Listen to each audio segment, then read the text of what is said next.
Hi, ಹೇಗಿದ್ದೀರಾ? ಬನ್ನಿ bisibele simple ಆಗಿ ಯಾವ ಥರ ಮಾಡೋದು ಅಂತ ನೋಡ್ಕೊಂಬರೋಣ.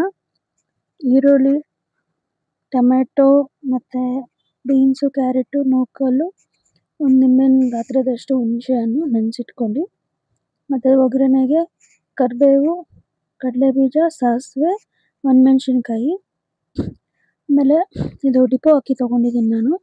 ರಸೋನಾ ಮಸೂರಿ ಅಕ್ಕಿನಲ್ಲಿ ಅಷ್ಟು ಚೆನ್ನಾಗಿ ಬರೋಲ್ಲ ಬಿಸಿಬೇಳೆ ಬಾತು, ಅದಕ್ಕೆ ಡಿಪೋ ಅಕ್ಕಿನಲ್ಲಿ ಮಾಡ್ತಾಯಿದ್ದೀನಿ. 1.5 ಗ್ಲಾಸ್ ಅಕ್ಕಿ, ಅರ್ಧ ಗ್ಲಾಸ್ ತೊಗರಿಬೇಳೆ ಕ್ಲೀನಾಗಿ ತೊಳೆದ್ಬಿಟ್ಟು ನೀರು ಹಾಕ್ಕೊಂಡು ತರಕಾರಿ ಎಲ್ಲ ಹಾಕಿ ಒಂದು ಸ್ವಲ್ಪ ಉಪ್ಪು, ಒಂದು ಸ್ವಲ್ಪ ಎಣ್ಣೆ ಹಾಕ್ಬಿಟ್ಟು ಬೇಯೋಕೆ ಇಕ್ಬೇಕು.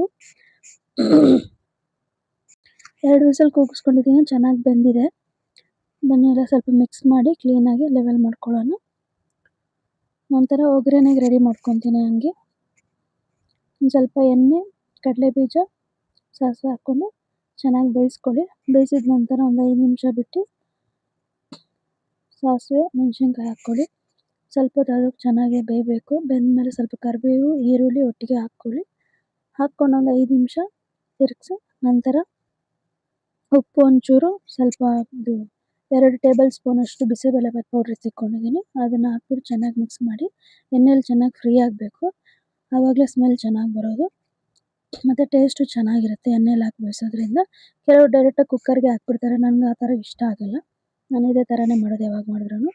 ಮತ್ತು ಹುಣಸೆಹಣ್ಣು, ಕಿವುಚಿರೋ ಹುಣಸೆಹಣ್ಣು ಕ್ಲೀನಾಗಿ ಹಾಕಿದ್ದೀನಿ. ಒಂದು 5 ನಿಮಿಷ ಚೆನ್ನಾಗಿ ಅದನ್ನು ಬೇಯಬೇಕು. ಎಲ್ಲ ಇದು ಎಣ್ಣೆ ಬಿಟ್ಕೊಳ್ಳೋ ಥರ ಕ್ಲೀನಾಗಿ ಬೇಯೋವರೆಗೂ ವೆಯ್ಟ್ ಮಾಡಿ. ನಂತರ ಬೇಯಿಸಿಕ್ಕಿರೋ ರೈಸ್ ಎಲ್ಲ ತರಕಾರಿ ಜೊತೆಗೆ ಹಾಕ್ಬಿಟ್ಟು ಕ್ಲೀನಾಗಿ ಅದನ್ನು ಮಿಕ್ಸ್ ಮಾಡಿ.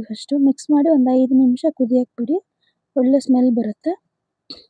ಅದಾದ ನಂತರ ಸರ್ವಿಂಗ್ ರೆಡಿಯಾಗಿರುತ್ತೆ.